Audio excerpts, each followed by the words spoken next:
আজকের টপিক হচ্ছে types of goods. তো প্রথমে পড়বো আমরা নর্মাল গুডস। তো নর্মাল গুডস কোনগুলোকে বলে? যখন ইনকাম ইনক্রিজ হবে এবং ডিমান্ডও ইনক্রিজ হবে তখন সেটাকে কী বলবো? Normal goods. এক্সাম্পল দিয়ে বলছি, যখন তোমার জব ছিল না তখন তুমি কিসে যাতায়াত করতে? ধরো বাসে যাতায়াত করতে। পরবর্তীকালে তোমার যখন জব হয়ে গেল তো তুমি কিসে যাতায়াত করবে? তখন তুমি নিজের একটা নিজস্ব গাড়ি কিনে নেবে, তখন নিজস্ব গাড়িতে যাতায়াত করবে। তখন সেই দ্রব্যটা কী বলবো? Normal goods. কারণ এখানে কী হচ্ছে, ইনকামটা বেড়ে গেল, তোমার জব পাওয়ার পর ইনকামটা বেড়ে গেল, তো তার সঙ্গে সঙ্গে ডিমান্ডটা কী হলো? তুমি কী করলে? বাসের পরিবর্তে নিজস্ব গাড়িতে যাতায়াত করতে শুরু করলে, তখন কী হলো? ডিমান্ডটা বেড়ে গেল। এই জন্য বলে ডিমান্ড যখন ইনক্রিজ হয়, ইনকাম যখন ইনক্রিজ হয়, ডিমান্ড যখন ইনক্রিজ হয় তখন সেটাকে বলবো নর্মাল গুডস। এসির ক্ষেত্রে যখন তোমার জব ছিল না তখন তোমাদের বাড়িতে এসি ছিল না, জব হওয়ার পর তোমার এসি চলে এলো বাড়িতে, তাহলে কী হলো? ইনকাম বাড়ার সঙ্গে সঙ্গে ডিমান্ডও বেড়ে গেল, তখন সেটাকে কী বলবো? Normal goods. এরপর পড়বো আমরা ইনফিরিয়র গুডস। ইনফিরিয়র গুডস কোনগুলোকে বলবো? এখানে কী হচ্ছে, এখানে ইনকাম ইনক্রিজ হওয়ার সঙ্গে সঙ্গে ডিমান্ডটা কী হচ্ছে? ডিক্রিজ হচ্ছে। তাহলে এক্সাম্পল দিয়ে বুঝি। একটু আগে কী বললাম, যখন তোমার জব ছিল না তখন কিসে যাতায়াত করতে? গাড়িতে, বাসে। এখন এখন তোমার জব পেয়ে গেছো, তো জব পাওয়ার পর তুমি এখন কিসে যাতায়াত করছো? এখন তুমি যাতায়াত করছো বাসে। মানে কি? তো তোমার ইনকাম বাড়ার সঙ্গে সঙ্গে তোমার বাসে যাওয়ার যে পাবলিক ট্রান্সপোর্টটা, ওটা ডিমান্ডটা কমে গেল। কেন, বুঝতে পারলে তো? তো এখানে কী হচ্ছে, তোমার ইনকাম বাড়ার সঙ্গে সঙ্গে ডিমান্ডটা কমে যাচ্ছে। কারণ তুমি আগে বাসে যাতায়াত করতে, এখন করছো না, তার মানে কি? সেই বাসটা হচ্ছে ইনফিরিয়র গুডস। এরপর চলো সাবস্টিটিউট গুড। তো সাবস্টিটিউট গুডস কোনগুলোকে বলবো? যখন increasing price of one goods demand of relative goods will increase. মানে একটি দ্রব্যের প্রাইসটা বৃদ্ধি পাওয়ার সঙ্গে সঙ্গে যদি অন্য কোনো দ্রব্যের ডিমান্ডটা কী হয়? ইনক্রিজ হয়ে যায়, তখন সেটা কী বলবো? সাবস্টিটিউট গুড বলবো। ধরো এক্সাম্পল দিয়ে বলছি, চলো এক্সাম্পল যখন দেখো, এখানে যেমন টি, চা আছে, এখানে কফি। তো চায়ের দাম আগে ছিল 10 টাকা, কফির দাম ছিল আগে 15 টাকা। এখন দেখা যাচ্ছে চায়ের দাম বেড়ে 20 টাকা হয়ে গেছে, কফির দাম সেম হয়ে গেছে। এখন তুমি কী প্রেফার করবে? অবশ্যই এখন আগে চায়ের দাম ছিল 10 টাকা, এখন 20 টাকা হয়ে, এখন তো তুমি আর চা খাবে না, কারণ চায়ের দাম বেড়ে গেছে, তার তুলনায় কফির দাম কম আছে। তো কী হলো, এখানে একটা দ্রব্যের দাম বাড়ার সঙ্গে সঙ্গে একটা দ্রব্যের ডিমান্ডটা কী হলো? বেড়ে গেল। তেমনই একটা সেম এক্সাম্পল হচ্ছে পেপসি আর কোক। পেপসি ধরো আগে ছিল 100 টাকা, এখন হয়ে গেছে ধরো 120 টাকা। আর কোকের দাম ধরো এখন আছে 100 টাকা। তো পেপসির দামটা বাড়ার সঙ্গে সঙ্গে কী হলো? কোকের ডিমান্ডটা বেড়ে গেল, কারণ এখন পেপসি আর কিনবে না, এখন তুমি কোকটা কিনবে। তার জন্য কী হলো? পেপসি বাড়ার সঙ্গে তোমার দামটা বাড়ার সঙ্গে সঙ্গে অন্য একটা দ্রব্যের কী হলো? ডিমান্ডটা বেড়ে গেল, তখন সেটা কী বলবো? সাবস্টিটিউট। তারপর নেক্সট টপিক,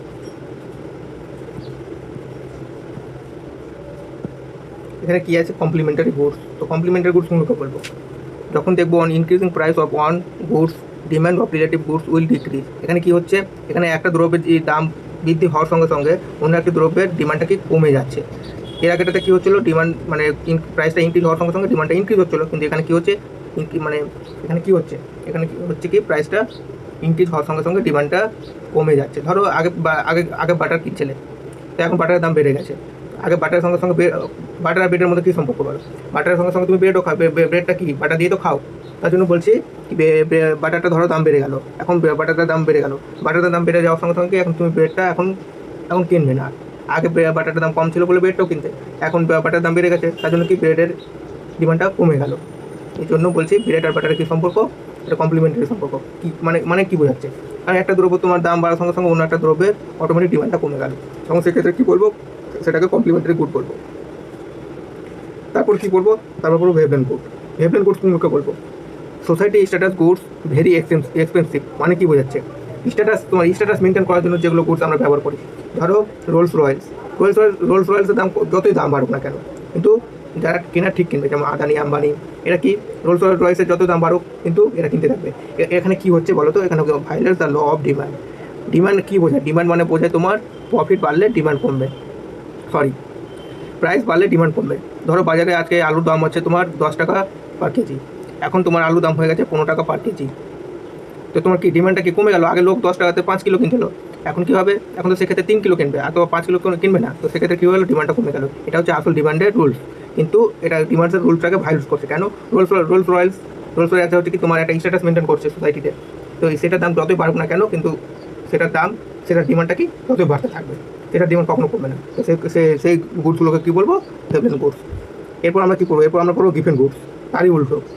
এখানে কী বলছে দেখো, this are inferior goods also violate the law of demand. যেটা ডিমান্ডটাকে বললাম, এটা প্রফিটটা প্রাইসটা ইনক্রিজ হওয়ার সঙ্গে সঙ্গে ডিমান্ডটা ডিক্রিজ হয়, কিন্তু এক্ষেত্রে কি হবে না।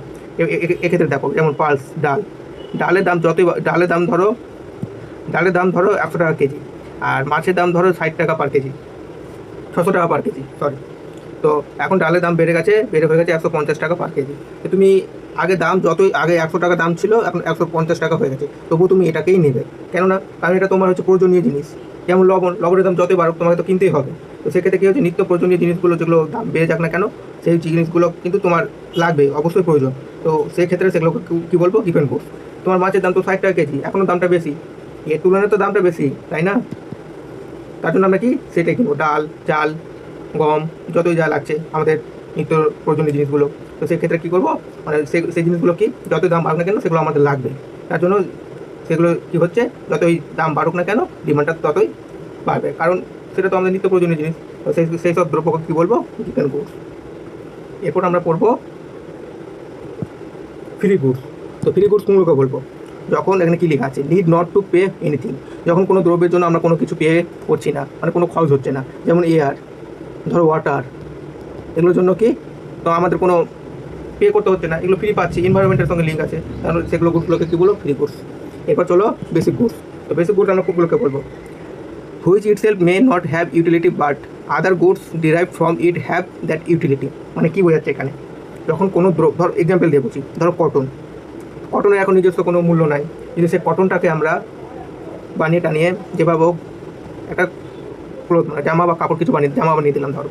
তো কটনটার দাম যেখানে মূল্য ছিল না, সেটাকে আমরা পরিবর্তন করে কি একটা জামা বানিয়ে দিলাম, তো সেই জামাটার দামটা, দ্রব্যটার দাম কি বেড়ে গেল। তো এখানে সেটাই বলেছে, যখন কোনো দ্রব্যের নিজস্ব মে নট হ্যাভ ইউটিলিটি, তখন ইটসেলফ মানে কি নিজের কোনো ইউটিলিটি না থাকায়, কিন্তু অন্য others good derive from it, মানে সেটা থেকে অন্য একটা গুড তৈরি করার পর যদি সেটাকে ইউটিলিটি করা হয়, তখন সেটার কী বলো, মূল্যটা বেড়ে গেল। তখন সেই গুডসগুলোকে কী বলবো, বেসিক গুডস। মানে বেসিক গুডস বলতে কটন, মানে কটনের দাম ছিল না।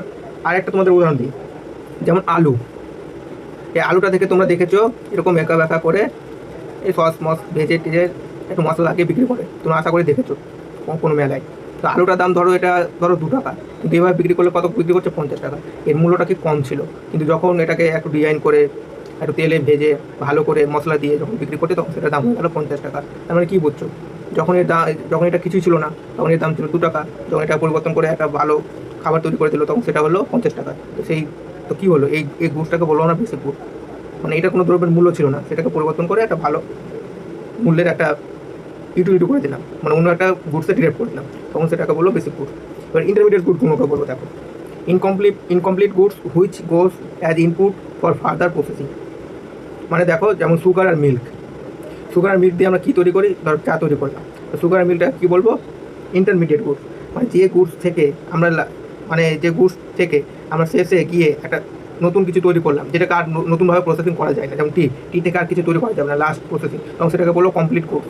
আর সুগার আর মিল্ক মানে যে দ্রব্য থেকে আমরা শেষে চাটা বানালাম, ধর আর কিছু জিনিস নিলাম, বিস্কিট নিলাম, কিছু নিলাম, শেষে কেক বানালাম, তো বিস্কিটটা কী বলবো, ইন্টারমিডিয়েট গুডস। আশা করি বুঝতে পারলে তো। এরপর আমরা পড়বো ফিনিশ গুডস। তো ফিনিশ গুড কোনটাকে বলবো, যেমন এর আগে টপিকে কী পড়ালাম, দেখো এখানে কী পড়ালাম, চা, মানে সুগার আর মিল্ক থেকে চা তৈরি হলো, এই চাটা কী বললো, কমপ্লিট গুড। এই কমপ্লিট গুডটাই হচ্ছে ফিনিশ গুড, কারণ এর থেকে আর কিছু ফার্দার কিছু তৈরি করা হবে না, যেমন টি, কফি, ধরো কেক, এর থেকে ফার্দার আর কি কিছু বানানো যাবে না, তো সেগুলোকে কী বলবো, ফিনিশ গুডস। বুঝতে পারলে এখানে কী লেখা আছে, দেখো completed required manufacturing and is ready to provide is utility, মানে শেষে যার ইউটিলিটি করা হয় আর এর থেকে ফার্দার আর কিছু তৈরি করা হবে না, তখন সেটাকে কী বলবো, ফিনিশ গুড।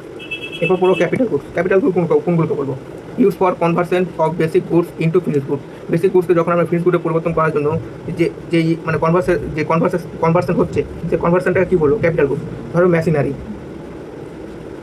একটা ভালো উদাহরণ দিচ্ছি তোমাদের, ধরো দর্জিটা কী করে, একটা সিম্পল কাপড়কে নিয়ে সেটাকে কী বানিয়ে দিল, একটা ধরো জামা বানিয়ে দিল, ধরো এটা জামা বানিয়ে দিল, তো কী হলো, এই সিম্পল কাপড়টাকে কিসের মাধ্যমে এই জামাটা বানালো, মেশিনের মাধ্যমে। তো এই মেশিনটা কী হচ্ছে, ক্যাপিটাল গুড। যেমন আদার টুলসগুলোকে কী বলবো, ক্যাপিটাল গুড। এরপর আমরা কী করবো, আমরা ডিউরেবল গুড কোনকে বলবো, life span of more than 3 years, যেগুলো কি যেসব গুডগুলো আমরা 3 বছরের বেশি ইউজ করতে পারবো, সেগুলোকে কী বলবো, ডিউরেবল গুড। যেমন মোবাইল, টিভি, ল্যাপটপ, এগুলো তো তাড়াতাড়ি তোমার নষ্ট হয়ে যাবে না, সেগুলো তো 3 বছর, 4 বছর, 5 বছর, 6 বছর, 7 বছর ইউজ করা যাবে, সেগুলোকে কী বলবো, ডিউরেবল গুড।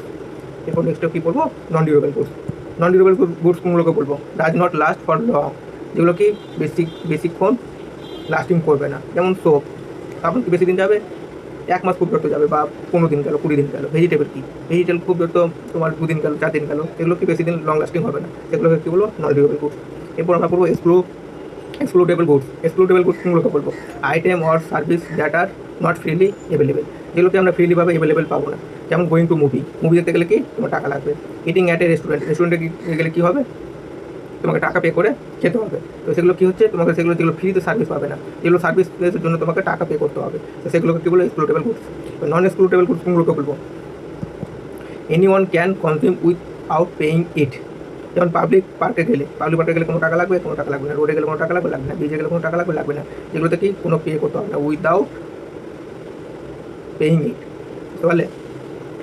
তারপর আমরা লাস্ট টপিক পড়বো রিভালরাস গুডস আর নন রিভালরাস গুডস। তো রিভালরাস গুডস কোনগুলোকে বলবো আর নন রিভালরাস গুডস কোনগুলোকে বলবো? তো এটা আমরা এক্সাম্পল দিয়ে বুঝি। ধরো কোনো একটা শপে 10টা এসি আছে, আর 10জন লোক গিয়ে সেই 10টা এসি কিনে নিল। পরবর্তীকালে তুমি গেলে, কিন্তু সেই এসিটা আর পেলে না, কারণ 10টা এসি ছিল, 10টা লোক কিনে নিল। তো সেই 10টা এসি যখন কনজিউম হয়ে গেল, সেক্ষেত্রে তোমার কী হলো? তোমার অ্যামাউন্টটা কমে গেল, কারণ তোমার আগে যারা ছিল তার আগে গিয়ে সব কনজিউম করে নিল, তুমি কনজিউম করতে পারলে না। তো সেক্ষেত্রে কী হলো? তাদের তুলনায় তোমার অ্যামাউন্টটা কি কমে গেল। তো সেই সব দ্রব্য কী বলবো? রিভালরাস গুডস। নন রিভালরাস গুডস কোনগুলোকে বলবো? যেমন ধরো টিভি সিরিয়াল তুমিও দেখছো, আর অন্যান্য আদার্স ব্যক্তি যত কনজিউম করবে না কেন, পরবর্তীকালে তুমিও সেটাকে কনজিউম করতে পারবে। তো সেক্ষেত্রে কি অন্যজনা কনজিউম করলে কি তোমার সেটা কোনো পরিবর্তন হচ্ছে না, তুমিও সেটাকে কনজিউম করতে পারছো। তো সেগুলোকে কী বলবো? নন রিভালরাস গুডস। আশা করি সবটা টপিক বুঝতে পেরেছো। তো আজকে এই পর্যন্ত ক্লাস।